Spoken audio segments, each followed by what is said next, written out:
আমাদের বাপ মায়েরা সব আমাদেরকে ধোকা দিচ্ছে। আমি আমার মনে হয় না এরা আমাদেরকে ভালোবাসে। কেমন ভালোবাসে? মানে আমার পেট কিভাবে ভরা থাকবে, ঘরে কিভাবে বাতি জ্বলবে, আমার মাথার উপরে কিভাবে একটা ছাদ হবে, ইটের দালান হবে, তারা এই টেনশনে মরে। চাই এবার আমার শরীরটা আগুনে জ্বলে যাক, চাই আমার শরীরটা একেবারে পুড়ে কয়লা ছাই হয়ে যাক, কারো কোনো অসুবিধা নেই।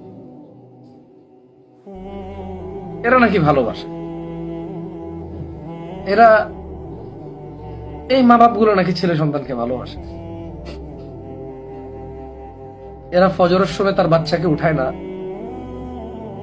কারণ 8টা বাজে তার কোচিং আছে। সো 8টার কোচিং মিস করলে তার অনেক ক্ষতি হয়ে যাবে। ফজর মিস করলে ওর ক্ষতি হবে না।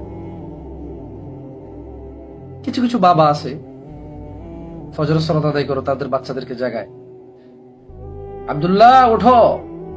মা ওখান থেকে বলে এখন জাগায়ও না, রাত 12টা পর্যন্ত পড়ে ঘুমাইছে, 8টা বাজে আবার কোচিং আছে। ইন্না লিল্লাহি ওয়া ইন্না ইলাইহি রাজিউন। ইন্না লিল্লাহি। বলেন তো এই মা নাকি তার বাচ্চাকে ভালোবাসে? মিথ্যা ভালোবাসা। ওর মা জেনে বুঝে ওকে জাহান্নামে দিয়ে দিচ্ছে।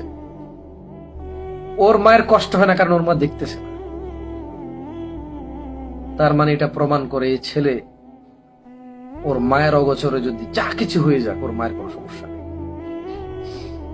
এই ছেলে ওর মায়ের অগোচরে, মায়ের সামনে শুধু হবে না, মায়ের অগোচরে ওর যা কিছু হয়ে যাক কোনো অসুবিধা নেই ওর মায়ের। কেমন কথা, কেমন কথা।